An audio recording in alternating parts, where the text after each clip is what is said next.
Hello and welcome everyone. Today we are going to discuss material selection and mechanical design using a case study, and this will give you practical skills in applying the formal material selection process using Granta EduPack or the ANSYS material selector software. So in the lab session today, you will be selecting a suitable material for a towing cable using this software. Now, the towing cable example has also previously been covered in the topic of impact, and there we had this type of a towing cable which was being used to pull this car which was stuck in ice and with a certain velocity. But in this example, we are going to keep things simple, and instead of using the full impact analysis, we will make certain assumptions. So the main design requirements in this case are that the length of the cable should be at least 3 meters. The maximum supported load is limited to 10,000 newtons. So that's the static load on the cable. The maximum cable extension as a result of this 10,000 newtons load is 5 millimeter. And the weight of the rope should not exceed 1 kilogram, which is 1,000 grams. And finally, we are using the assumptions of static loading and ignoring any stress concentrations as well as the impact factor. Now, because we are ignoring, the impact factor and stress concentrations, therefore we are having a very high factor of safety of around 6. And those who studied the impact problems with me would realize that actually this factor of safety is not unusual because the impact factor in this case can be easily between 5 to 7. So this is actually a reasonable factor of safety. Right. Now, for these design requirements, we will carry out the material selection for two different scenarios. The first scenario is what I would refer to as the constraint-driven design, is at the detailed level. So remember those four levels: the conceptual design, the embodiment level, the detail level, and then the prototyping. So here we are talking about things at the detail level. So pretty much all the geometry variables are fixed, and in fact, that's why I have specified that the diameter of the rope is 10 mm, and therefore area should be also treated as a constraint. We'll first do the selection purely using a constraint-based approach. Then in part B of the scenario 1, we will actually refine or optimize our selection using a objective related to minimization of the cost. That is minimizing the basically cost per unit volume. The second scenario is more like at embodiment level. So basically here we are free to choose the diameter of the rope as long as these design conditions, these ones over here, they are being met. Now, in this case, you may want to put some upper or lower limit on the diameter as well, but I'll show you the process of first doing it generally without any limits, and then I will show you how we can introduce certain upper and lower limits as well, if that is the case, because in many practical scenarios, even at embodiment level, there will be certain upper and lower limits there. So let's proceed now, and first of all, write down all of this in the formal manner. So that's the first step, that is, we call this as the translation. Now we have to do the translation separately for scenario 1 and scenario 2 because there are different material selection objectives. And within the scenario 1, which I'm referring to as constraint-driven material selection, first thing that we do is we write down the function. So the function in this case is simply to transmit an axial load. We refer to this as an axial tie in terms of mechanical engineering terminology. Then the constraints that are given can be written again here in a brief form. So we've got the length, we've got the force, we have got the deflection, we've got the maximum mass, we've got the factor of safety, we've got the rope diameter. So all of these are our given constraints in the scenario 1. Now, we also put down our assumptions, and our assumptions of our design. Of course, the first and major assumption is that we are not considering the impact loading of the towing cable. Rather, we are using a high factor of safety and using the equation of statics for material selection. The solid circular cross section is assumed for the geometry of the cable. That means that we are ignoring the effect of the twisting of the strands that are often used to make thicker cables.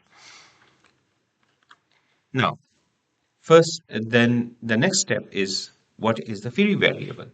Since all the variables of related to geometry and the applied loading, that is the force, are fixed, the only free variable in scenario 1 is your material selection.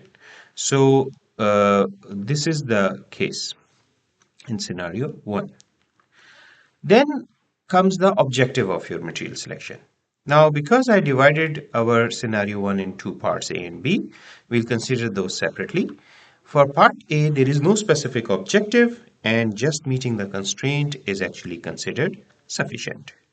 For part B, however, we will refine the material selection from part A, and we will apply an objective to minimize the cost, or lowest, basically finding the lowest cost per unit volume for the material.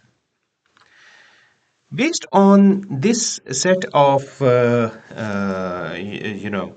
free variables and the objectives, we will be able to derive the constraints for material selection in terms of the material properties. Because when we are going to do the screening operation, which is the next step, we need the constraints specified in terms of material properties rather than geometry or the applied loading. So in terms of the material properties, based on the deflection constraint, we will be able to find the constraint on modulus of elasticity. Based on the applied load, we will be able to find out the constraint on elastic limit strength. And based on the mass, we'll be able to apply the constraint on density. So from this, we now move on to the next stage of screening. And for screening, before we move on to the software, we must calculate the values of the constraints that will be used. Now, from the given constraints, we can get the drive constraints by considering the equations that relate each of these given constraints with the material property. So, for example, the deflection constraint is linked to the force, length, which are of course the given in this case, and, and the material property of Young's modulus through the area A. The area of A in this case, say of scenario 1, is fixed because the radius is already specified. So in this case, the area is 7.85 into 10 to the power minus 5 meters squared. Once we substitute all of the given variables and rearrange, we can find out the modulus of elasticity should be greater than 76.4 into 10 to the power 9 pascals. So we have substituted here what 10,000. This is 3 meters. The area is 7.85 into 10 to the power minus 5 meters square. And the deflection is 5 into 10 to the power minus 3 meters as specified over here. So this gives us a modulus of elasticity minimum acceptable value, which is 76.4 into 10 to the power 9 pascals, or basically 76.4 gigapascals. The next constraint that I can derive is based on the mass requirement. Now with the mass requirement, we can write down we understand that the material property of density is simply a ratio of mass over volume. So because in this case our mass is known, 1 kilogram, area is also known because the radius is fixed, so it's 7.854 into 10 to the power minus 5, and the length is simply 3 meters. We plug in all these numbers and we get the maximum acceptable density. So keep this in mind that this is the maximum acceptable density because this density is directly proportional to the specified quantity of mass. So if you increase the density, the mass will, for this volume, will increase from the maximum value. So this is actually an upper constraint. Now, the next constraint that I would like to derive is that of the strength, or basically, in this case, that will be the yield strength because we do not want it to deform plastically. So the yield strength in this case should be greater than the applied stress times the factor of safety. The applied stress will be simply force over area, which is 10,000 newtons divided by 7.854, and multiplying this with factor of safety will give us a minimum acceptable value of the yield strength, or the elastic limit strength will be 763.9 megapascals. So basically into 10 to the power 6 pascals, or megapascals in other words. So that basically completes the constraint specifications. And now we will apply these constraints on CES and then rank using cost. So I'll show this to you in the next part of the video. So to open the software, we will type CES, or we can actually type Granta, because CES was the old name, sorry. So Granta EduPack, I've got the 2025 release. You may have a slightly different release on the lab computers, but any of these releases can be used that we have available. So the next you'll be greeted by this dialog box which lets you select the database. In this case, I will be using a level 3 aerospace database so that I can have the maximum uh, amount of materials, as well as I'm able to use all of the built-in tools as well. Although for the purpose of this example, I could have used other databases as well, but because I want to later on use the same database, I'm just using the level 3 aerospace database for now. Right, so we have now got our material selector window open. I'll move this slide over here on my other screen so I can easily uh, relate back to the values of the constraints that I just derived. And using those constraints, I should be able to carry out my material selection. So the process to apply these constraints on the material selection, you can use different routes. You can actually directly apply them as limits, or you can actually show them on the charts. I will actually, first of all, create a chart of the material properties because it will be more easier for us to appreciate. And in the process, you will also understand the different ways in which you can apply the limits. So to create the chart, I clicked on this chart select tool. Then my database is already selected. It's the level 3 aerospace database. In the material, right now I have got all materials, but I would actually limit this to all bulk materials because we need these bulk materials to be made into that form because that will be preferred. So I'll just limit this to bulk materials. And with that, I've got 3,845 materials in our database. Now, to actually plot the chart, I'll click on this chart index button. Once I click on this, I have to set my y-axis quantity, which is basically now I need to decide which quantities I want to plot. Like I said, you don't necessarily have to plot this at this stage, and you can use other methods as well, but I want to show you various ways. So for the purpose of this demonstration, I will plot for my first constraint, first of all, which is the Young's modulus. So I can either directly find this in this list, or I can go to category first because it's a mechanical property.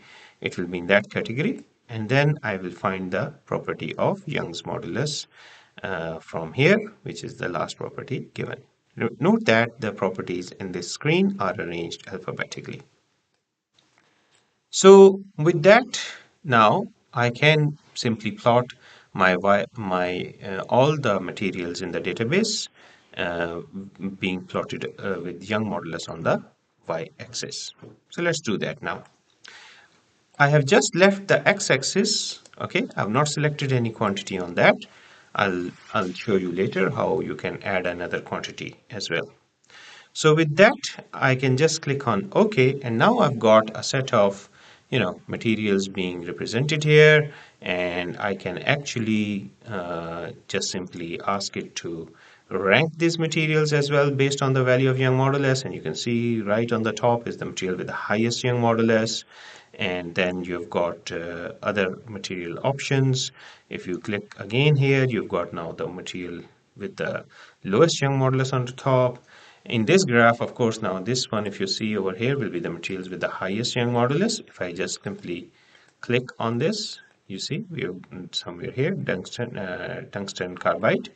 If you want to highlight this diamond, you can just simply right click on it and click on label, and you'll be able to basically highlight that as well as also see the label of the material.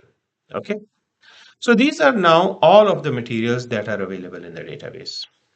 Now, how do I apply my constraint basically? So I will just I'm simply deleting these, so I don't want to mess up my display. So to apply this constraint, one very common approach is to actually use what we call as a box selection toolbox. Okay, so we can use a box selection or we can use a line selection. Okay, so in this case, we can basically create a box, and then the materials within that box will represent our materials that meet the constraints. Now, in this case, if I right click on this, so I've arbitrarily just drawn the box here, okay? But now I can right click on the properties, and I can then give it a certain lower limit as well as maximum limit. If I leave the maximum limit out, okay, it is going to say that, I need to specify maximum limit. And let's say if I'm not sure about what is the maximum limit on the chart, I could go back and check the value of the young modulus for the diamond. In this case, let's say if I just say 2 into 10 to power 12, it actually explains to me that, well, that's not even possible because the maximum limit on the chart is actually lower than that. So basically, in this case, the maximum young modulus is 1210 e raised to power 9. So that's the maximum limit. Uh, the lower limit is basically the limit that you calculated earlier, right? So this was the limit that you calculated. And the acceptable limit on young modulus is 76.4 into 10 to the power 9. If it is greater than that, it is still acceptable. So we'll put that as our lower limit over here. So which is 76.4 into 10 to the power 9. And this is being all of this is being entered in Pascal. I could have changed the units, but right now I just want to keep everything in Pascals. Okay. Now with that, you can see all of these other materials have been grayed out, meaning that they do not meet the requirement of this, of the Young modulus. Okay. And only we have got 1,799 out of the 385 materials which pass this. So with this, I can now proceed to the next stage. And again, like I said, there is no unique way of how best to do this because you do it in several ways. You can now actually go on and maybe plot and the other constraint of density or the yield strength in a similar chart, or you can actually add those other values to the same chart as well. So for example, in this case, I can actually add the value of density on my x-axis. So if I do that, then I can go, sorry, I can go directly to physical properties. And within the physical properties, I've got the density. And again choosing the logarithmic scale so that both x and y axis are on logarithmic scale. And I can just say, okay, and now you can see here that my density is actually plotted on the same chart. But did you notice that the previous selection box has disappeared because the limits on that selection box would not mean make sense because of that. Okay, so basically if I am modifying this, then I have to apply the constraints in a slightly different way. If I want to keep the results of the previous stage, then I could have copied the previous stage and then created a new graph based on that. Okay. Now I will use the second approach of applying the constraints, which is through the index line. Now, in this case, if you think about it, the Young modulus and density, the relationship of the Young modulus with the density, right now we are not talking about that. Rather, we just want to specify a particular value of the Young modulus. So, because we are saying that any value which is above 76.4 into 10 to the power 9 megapascal is acceptable to us, so we just need to plot a straight line essentially. So, regardless of the density, as long as it is above 76.4, that will be acceptable. So to do that, we need a horizontal line, and on a log-log scale, like the one that you are seeing over here, the value of the slope in that case is going to be 0. Because we are accepting any value higher than this value, therefore we selected the maximize in the previous selection of the objective. So we are saying maximize the index. Now, in the x-axis, obviously, is the density, so we don't care about that, but we do care about the minimum acceptable value of the Young modulus, which is 76.4 into 10 to the power 9. So with that, we can just simply click OK. And now you can see the line has moved up here. And this is now the selection that you see here. Again, if you see, is 1799, which is same as the number of materials which were there when we were actually having a box control. Now, the other constraint that we want to apply is on the maximum acceptable value of the density. Okay. So in this case, we'll use the vertical option to say that we need a vertical line, and we'll basically minimize the index. So when I click on this, you can see here, because this is the maximum acceptable, I can move this line here or here to change my choices. But if I want a specific value, then I will click on properties and then enter the in the x-axis the maximum acceptable value, which is 4,244 kilograms per meter cube. The value on the y-axis does not really matter in this case. So we say OK, and now you've got this smaller subset of the material, which has got 233 materials that are now in your selection. To make this more clear, what I will do is I will say hide failed records, and now we have only got these materials in our full view. I will rezoom or rescale the graph by clicking here, and now you see all of those 233 materials up close. Now we can move on and we can actually apply our next constraint. So I'll just take a short pause and then I will continue.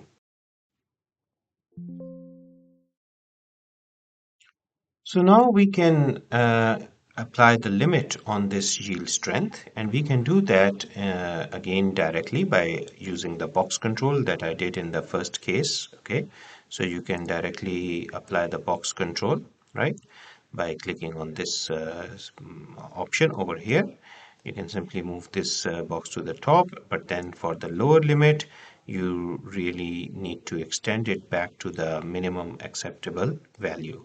Now, to put it directly, you right click on the properties and then you enter the lower limit as 70.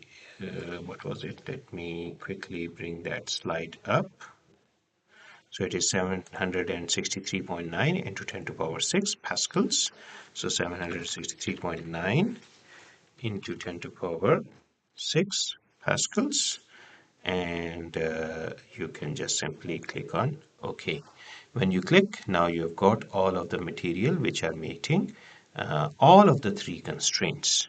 Now, there is another way as well. If you don't like to do it using the box constraint, you can actually do the same thing by introducing what we call as a limit control. So just to demonstrate the generality of the procedure, I will actually get rid of the box over here, and I will now click on the limit control and I will apply it using directly the minimum acceptable value, which in this case is 763 0.9 into 10 to power 6. So that's the minimum.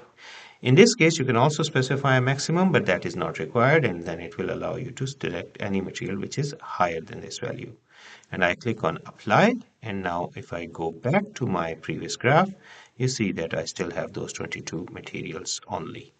I can again say hide failed record, and then I can auto scale to zoom it in. And now I've got, some of those materials that I can actually use. And what you see here is on the top is you've got diamond, on the bottom you've got silicon nitride, which is hot pressed. And obviously you don't want to really make it out of diamond because of the practicality as well as the cost. And silicon nitride, again, you'll have to probably look into the properties of that in more detail to see the properties such as fracture toughness, whether they meet your desired objective or not, because yes, the strength requirement may be met, but we know that we will eventually also need a higher fracture toughness. You have got certain metals like titanium here, right? And then you have got other reinforced with titanium, reinforced with silicon carbide fibers, or you've got some other composites like epoxy based unidirectional carbon fiber composites. So no, sorry, this is aramid fiber composites, but you also have other carbon fiber composites as well as some of the design options there. So any of these materials will essentially be good for your application as far as these constraints are concerned.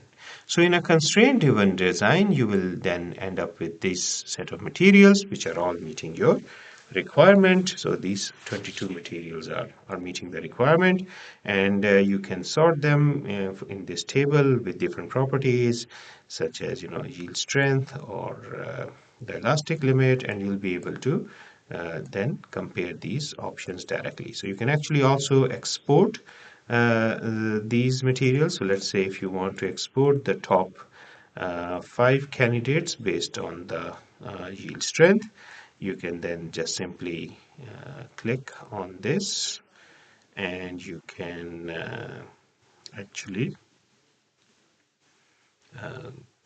export using export option, and you can export these properties into different softwares for further detailed analysis. So for example, you can carry out the detailed analysis in any of these finite element analysis on any of these softwares. You can, of course, also copy this list out and then compare, or you can have a report of comparison based on the different properties.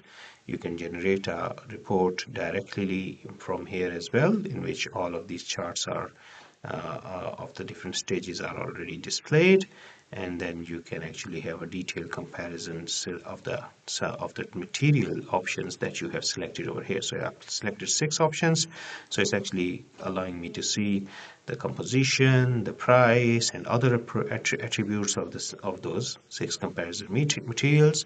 So I can see other things beyond those selection, the ones that are considered in our constraint specification. So that allows me to do that as well, the software. Anyways, right now that's and I can actually then print it, or I can basically save it as well, and in some other formats such as Word or PDF or Excel. So for example, if I just export this right now as Word file, it's going to export it. So I'll just call it as scenario 1A. So there you go. Now, but right now, of course, I want to demonstrate a lot of other things. And in particular, I want to move to scenario 1B. Scenario 1B.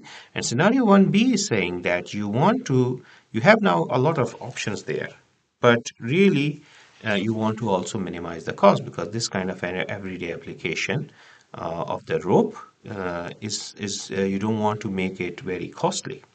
So that's to meet that design or material selection objective, we can go back and actually I can cancel this report from here. And let's say I also don't check these options so that nothing is selected right now. But I can basically now I want to add a stage where I can compare these material options. Now, how can I do that comparison? There are several ways in which I can use. Okay, one very straightforward forward option would be to actually add a new chart. Okay, and because minimizing the cost is our objective, so basically plot a chart that allows you to compare the yield strength and the uh, cost, and then you can select the material with the lowest one. So let's just look into that. For example, if I do that, then on the x-axis, I can actually put physical property. No, sorry, it will be the general property. So it's a price. So price per unit volume, is that what we need, or price per kg? Because we are plotting it right now in terms of uh, price per kilograms, or we can also express this as price per unit volume. Okay, so because in this case the volume is fully fixed, right? Because we already know the area, we already know the maximum mass, so it's the both options are going to give you similar sort of selection choices. So if I click on this, now we have got all of these options arranged in price. And you can see over here clearly diamond is way off our target because it has a very high price per unit volume if we were to make the rope. But this material over here is the one which amongst all of these options is actually a cheaper one. So it's basically epoxy based high strength carbon fiber. In terms of yield strength, it actually has quite high strength, and at the same time, it is the cheapest one. So if you think about it in terms of comparison with the silicon nitride, which is also quite cheap, but the thing is that we have the strength is probably much lower. So if you can have an option which is giving you higher strength and lower cost, that's definitely better. The only thing is that for with this kind of a UD layup, essentially to make the rope, you need specialized manufacturing processes. So as long as you have those specialized manufacturing processes, then this option basically represents your lowest cost option, and which meets all of your constraints. Now, in this case, of course, we cannot, with the graph being plotted like this, we cannot then simply use this in terms of the ranking criteria. But if we had plotted it directly, like I said, sorry, not in the limit, that's my bad. Let me delete this stage. So chart index tool. So if we actually plot on the y-axis here price, okay, and then again price per unit volume, you can just simply see those material options directly in terms of the price. And you can see here, if I hide the failed records, that's your highest priced option, that's your lowest priced option. Okay, but the advantage of, so while this will be good from the point of view of allowing you with this ranking, right? So now you've got the lowest price option on the top. So you can select maybe 3 of these candidates and then view them in more detail to see the other properties, or whether they meet your other design requirements or not.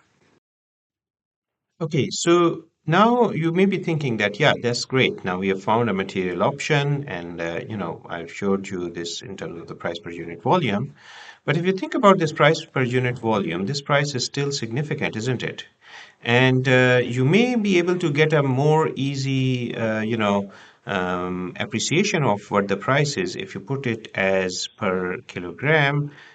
So, for example, I can also add another plot of price per kg, and you can see here that, of course, our option of epoxy is still there, but now if you put this price per kg, you can see here that the unit price is between 19.5 to 22.6 $8 per kilogram.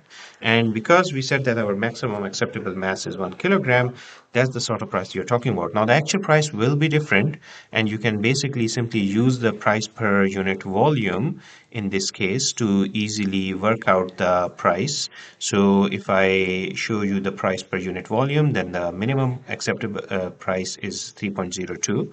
So all you have to do is really just simply take that minimum price of 3.02 into 10 to the power 4, and then multiply it with the length and the area, which is your volume, and you'll end up with an estimate of the essentially your price for your actual rope, which is 3 meters long. So this means that your rope is around $7.12. Now, this is of course not taking into account the manufacturing related costs. This is mainly the material cost, and then you will need specialized manufacturing processes as well for this rope to be made out of epoxy-based high-strength carbon fiber. So, and as from the price, you can actually see that the actual rope will be even less than 1 kgs.